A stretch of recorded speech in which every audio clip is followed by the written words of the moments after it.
Hey guys, welcome back to Installer's Assistant. My name is Marty, and this time I'm working on a 1996 Holden Commodore VS. I believe these are also called the Toyta Lexcen. This is predominantly an Australian model. We need to get access to the door. I'm also going to show you a pitfall you'll find when it comes to replacing these speakers. Now there's two ways you can do this, the long way and the short way. I'm going to show you the short way. So what I'm going to need is a Phillips screwdriver, a Pic Tool, nice little bendy one on the end there, my trusty 4140 Pry Tool, possibly some kind of removal tool for taking out the clips if they fall out. I use slide cutters, they work well. And if all goes well, a window winder removal tool, or possibly a hook tool. We'll see how we go. This is the driver's side. Now to do it properly, you want to move all of this, but we don't need to today. What I want to do is take this piece here out, like such. While I'm at it, I'm going to unplug what's normally the mirror control switch. And buried in here is the clip to remove that, like that.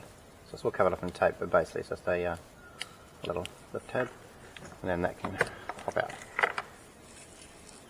Because behind there there's a Phillips screw. One there, and there's another one right down deep in there. Once those are out, this basically pops forward with a little bit of coaxing.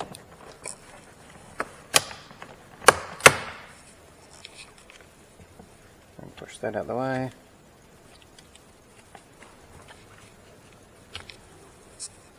And that's the door handle remote. You'll find a Phillips screw there, one about there, one about there. So pop those out. These are nice long ones. 1, 2 and 3.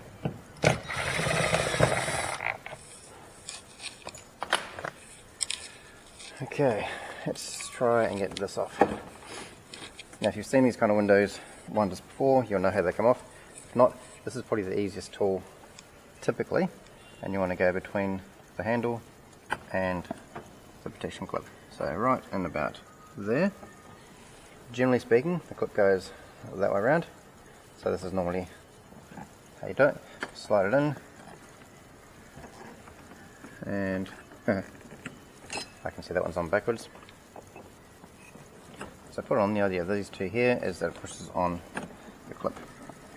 Now in the industry they call these things Jesus clips, because if it pops off really fast, you know, going, oh Jesus, and then you spend half the day trying to find it. This is the clip I'm referring to. And what you're going to do with this is you're ultimately sliding through and trying to catch the little tabs there with your tool and slide it forward and out. Now you only want to do that as far as you can see this, because if it comes out, because it's under tension, it will go flying. And the hardest part in these doors is removing this little red tab. I can already see that someone's taken this off before, because I've butchered in there.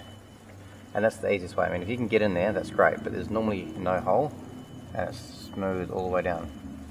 The other thing to be aware of is these do have a tendency of snapping, normally just off to the center. I'm going to try and see if I can wedge this out just enough, and then I'll show you how it looks. Hopefully got it. Okay, there's your plastic tab, and all I'm doing is pushing my tool in the side here just enough to pull this out. And you saw me wiggling it. never ever just put it on and yank it, just give it a wiggle because it loosens everything at the same time. Behind that, there's a Phillips screw, that whole top pops off. And because this is an older car, they don't use the same plastic clips that you find on the new cars, so this whole door pops off basically this way. The bottom should be relatively loose because of our 3 screws. And that come off a bit easier. So there's a clip in there, clip about here. And here it goes. It goes bang bang instead of just a single bang. I'll show you why in a sec. Should be another one about there somewhere.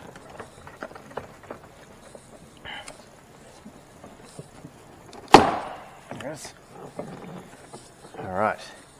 Now the door is loose. You can see it's all stuck behind here. But, oh, my bad, I forgot one screw.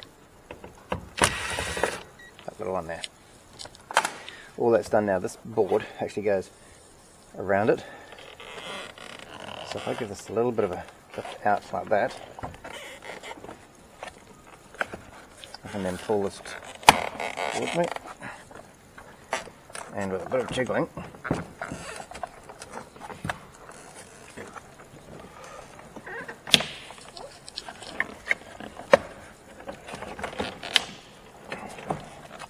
get this one out. There it goes. Without taking this off. Now you can put a screw in there, another screw in there, and this whole thing pops off. It does make it easier, but you don't have to, because that hole there is where that screw is. Once that's off, oh yeah, these are the plastic lugs I was referring to. So you can see it's ribbed. That's why it made that funny sound instead of a bang sound that you'd be familiar with. Alright, these are 6-inch speakers, not 6.5s. Most speakers in the market today are 6.5s. So, in order to make them fit, you do have to do a little bit of butchery. This one's obviously been changed, it's not a stock speaker at all. Kenwood, 16, 6-inch. So my new speaker that's going in is an Alpine. This is a 6.5-inch. Lucky for me it's plastic. So I got away with basically sanding just a little bit around the edge because I need it to sit inside there. Okay. Now the other thing is, because the basket's slightly bigger, you do have to chop a lot of this off. So pretty much halfway up to the screw line, and a circle all the way around, and that will drop in. So what I'll do is I'll show you the other side, so you can see what it looks like when it's done. So there's my Alpine speaker, again, with the ears all smoothened off, and sitting nice and flush. So there you go guys, how to take the front door card of a 1996 Holden Commodore VS. Hope that helped. Until next time, thanks for watching, and I'll see you on the next episode.